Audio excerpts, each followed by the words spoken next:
भर दुपार रस्त्यावर नेहमीसारखी वर्दळ, लोक आपल्या कामात व्यस्त आणि अचानक काही सेकंदात सगळं बदलतं.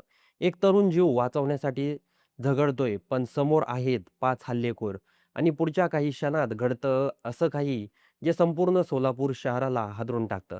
तर नमस्कार, आज आपण बोलणार आहोत सोलापूरमध्ये घडलेल्या 2 धक्कादायक घटनेबद्दल, ज्यामुळे राज्यातील कायदा सुव्यवस्थेवर मोठा प्रश्नचिन्ह निर्माण झाला आहे.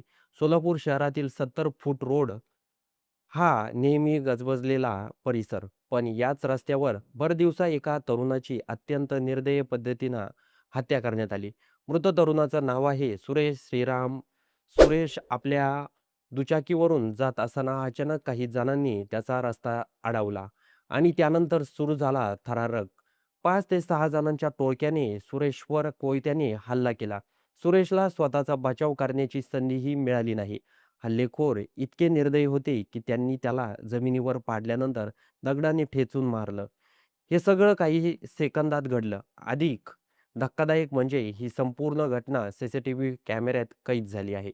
प्राथमिक माहितीनुसार ही हत्या पूर्व वैमनस्यातून करण्यात आली आहे. वराह पालनाच्या वादातून सुरेश आणि आरोपींमध्ये आधीपासूनच संघर्ष होता. सुरेश श्रीराम वर अधिकच सुमारे 10 गुन्हे असल्याची माहिती समोर आली आहे. म्हणजेच हा वाद काही दिवसाचा नव्हता, तर जुना राग, सूड याचे भयानक रूप होतं. या घटनेनंतर पोलिसांनी तात्काळ कारवाई करत 6 पैकी 5 आरोपींना ताब्यात घेतलं आहे. सध्या या प्रकरणाचा तपास सुरू आहे आणि उर्वरित आरोपीचा शोध घेतला जात आहे. आणि ही घटना एकटी नाही. कालच सोलापूर जिल्ह्यातील बोरमणी गावात आणखी एक भीषण प्रकार घडला आहे. या घटनेत एका आईसह तिचे 2 मुलांची हत्या करण्यात आली आहे. मृताचे नाव गायत्री म्हस्के, प्रिया म्हस्के जे 12वी मध्ये शिकत होते आणि शिवराय म्हस्के जो 10वीचा विद्यार्थी होता. रात्री 12च्या सुमारास आरोपीने घरात घुसून तलवारीनं हल्ला केला. आई आणि मुलगी यांचे मृतदेह गच्चीवर सापडले, तर मुलाचा मृतदेह घराच्या बैठकीत रक्ताच्या थारोळ्यात आढळून आला. या तिहेरी हत्येमागे प्रॉपर्टीचा वाद असल्याची माहिती समोर आली आहे.